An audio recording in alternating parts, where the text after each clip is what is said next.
Well, good morning and welcome to our meditation, our message for this second Sunday before Lent, Sunday the 7th of February. The Lord be with you. Now, there is a lot of negative news around, isn't there? COVID, seemingly endless stories of numbers of deaths and controversy about vaccinations. And then today in my newspaper I read about terrible conflict in Central African Republic, and we are aware of conflicts also in Ethiopia and Eritrea, not to mention the ongoing ones in Yemen and South Sudan and Afghanistan and Syria, to name just four. Today's collect asks us to focus on a different kind of news. Not the instant news that we get, but a discernment of what's going on. A wonderful collect. Teach us, it says, to discern your hand in all your works. Now, discernment is not a quick process. It's not an instant judgment. It's a reflection. It's a sense of perhaps treasuring, perhaps allowing ideas to come into our minds and percolate and settle. And the collect goes on to ask God to help us to discern his hand in all his works and his likeness in all his children. It's an all-embracing prayer. And there are many, many ways in which we can begin to practice this. Some of them actually have become more popular during the lockdown. For example, teach us to discern your hand in all your works. One thing that I have learnt when I go out for my daily exercise is to try and concentrate on one thing at a time.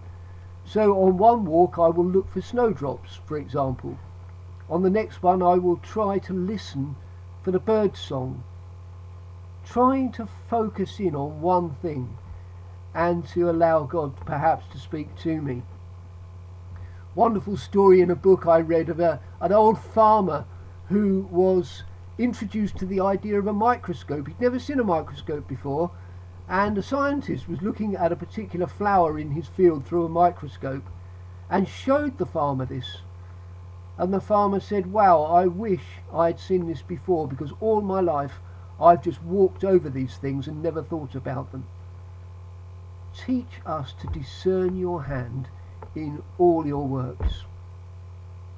And the prayer goes on to discern your hand also in people, that we may discern God's likeness in all his children.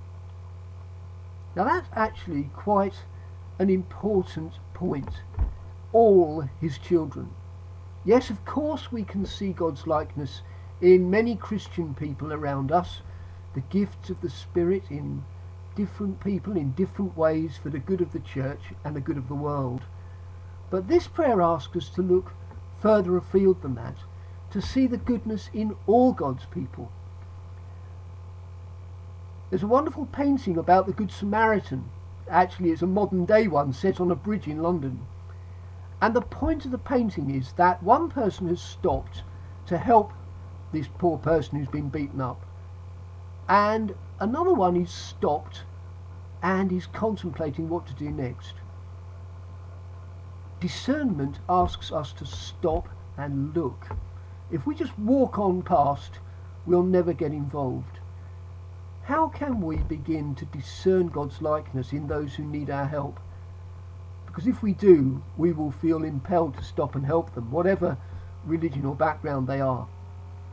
And we have seen many people of many religious and ethnic backgrounds stopping to help others in all sorts of ways.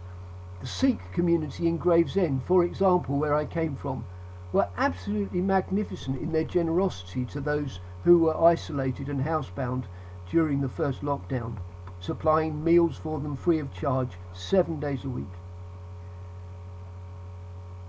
Another way in which we can discern God's hand in his people is by listening to their wisdom.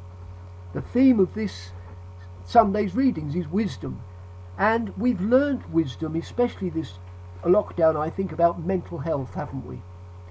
How important mental health is.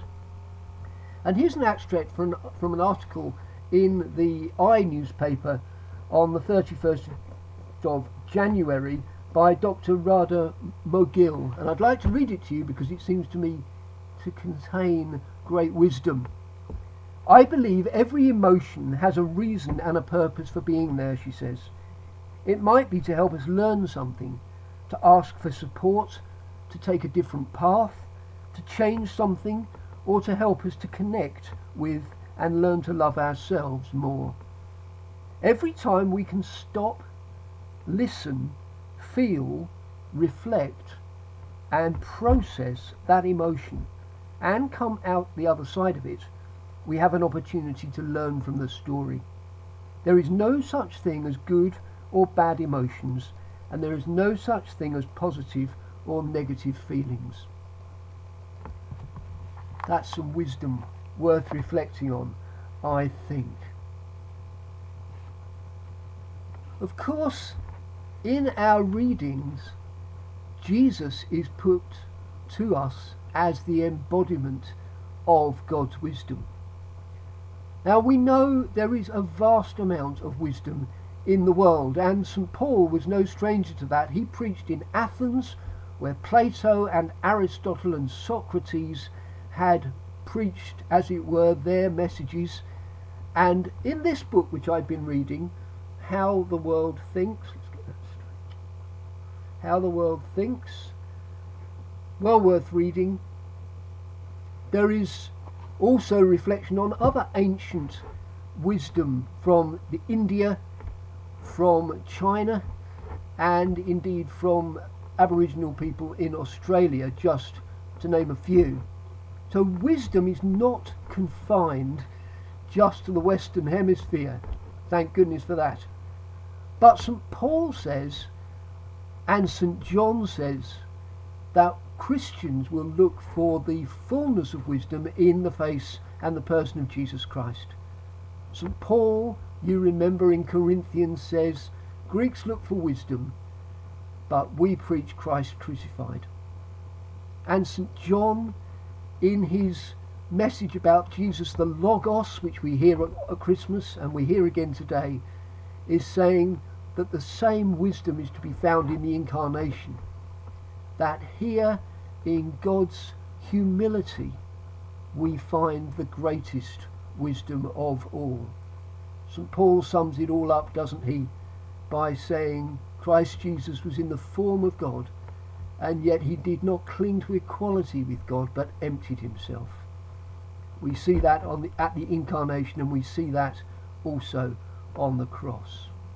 So as we think about wisdom today, there is a huge amount of wisdom out there, and we can discern God's hand in it all.